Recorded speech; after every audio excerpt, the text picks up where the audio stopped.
India और Canada का विवाद बढ़ता ही जा रहा है और रिसेंटली कनाडा के फॉरेन मिनिस्टर की स्टेटमेंट के बाद अब इंडियन एनवॉय के एसके वर्मा ने स्टेटमेंट दिया है यहाँ पर कि जो कनाडा है वो खालिस्तानी सेपरेटिस्ट को as a deep asset use करता है और बेमतलब ही इंडिया और कनाडा के रिलेशनशिप को प्राइम मिनिस्टर ट्रूडो ने स्ट्रेन किया है।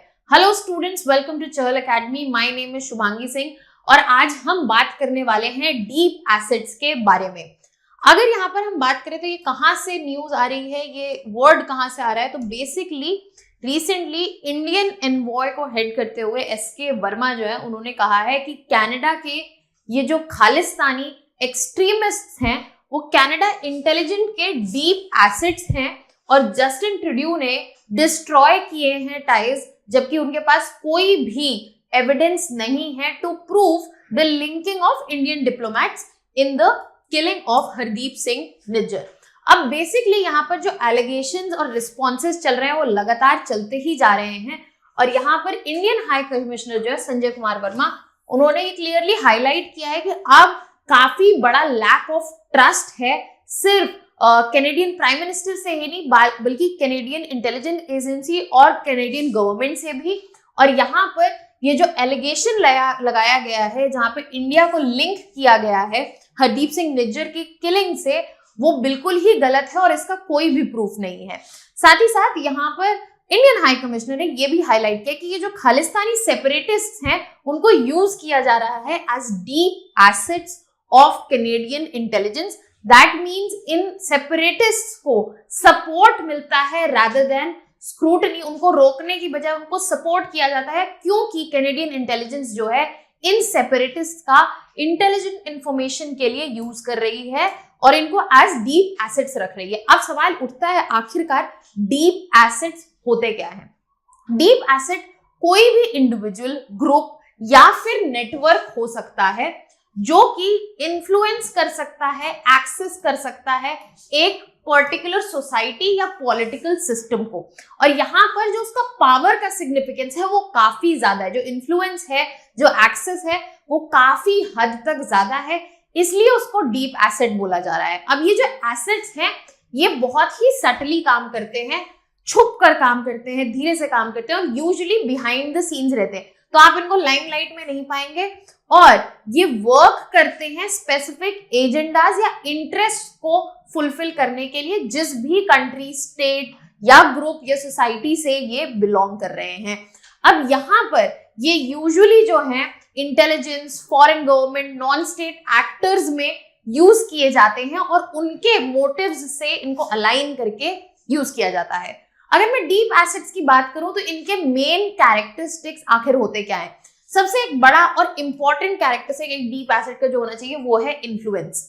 डीप एसेट्स जो है वो अच्छी पोजीशन ऑफ अथॉरिटी और रिस्पेक्ट होल्ड करते हैं कम्युनिटीज में, जिससे वो ओपिनियंस को फॉर्म करवा पाए, ओपिनियंस को चेंज करवा पाए और सपोर्ट जिस भी डायरेक्शन में रिक्वायर्ड है वहां पे उसको क्रिएट कर पाए।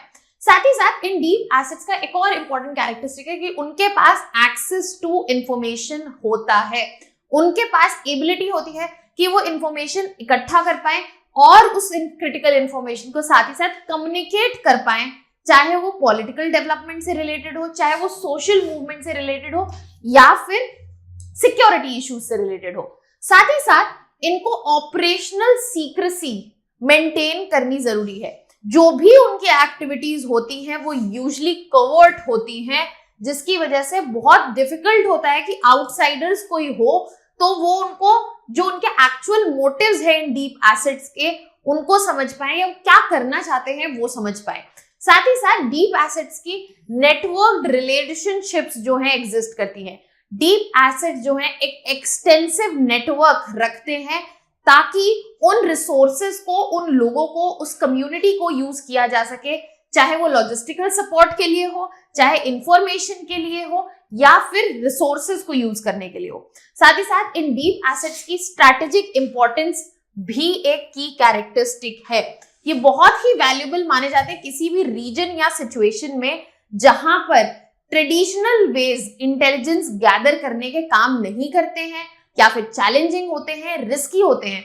वहां पे ये डीप एसेट्स ही काम आते हैं इंटेलिजेंस गैदर करने के लिए और उनको रिले करने के लिए, उनको पहुंचवाने के लिए। फिर हम बात करते हैं फैसिलिटेटिंग कम्युनिकेशन।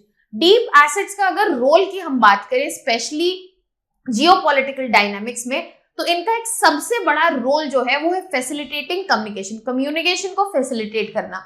ये एज इंटरमीडियरीज काम करते हैं बिटवीन फॉरेन गवर्नमेंट या फिर ऑर्गेनाइजेशन एंड लोकल पॉपुलेशन, जिससे डायलॉग और नेगोशिएशन अगर होना है तो वो फैसिलिटेट हो सके। साथ ही साथ ट्रस्ट और सपोर्ट बनाए रखने में काफी इंपॉर्टेंट काम होता है in terms of diplomatic relation. साथ ही साथ डीप एसेट्स का एक बहुत बड़ा रोल होता है to shape the narrative, to shape the opinion, to shape the story.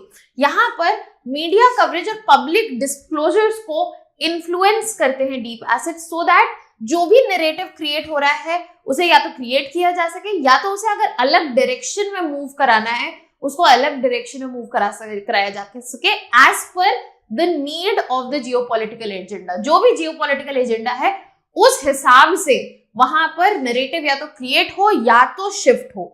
साथ ही साथ पब्लिक ओपिनियन का जो मोबिलाइजेशन है, ताकि जो सर्टेन पॉलिसीज या फिर एक्शंस होने वाले हैं उस तरफ पब्लिक का ओपिनियन मूव करे, उसको सपोर्ट करे, ताकि जो सोसाइटल एटीट्यूड्स हैं वो भी फॉर्म हो। तो यहाँ पर भी डीप एसेट्स का काफी इंपॉर्टेंट रोल जो है देखा जाता है।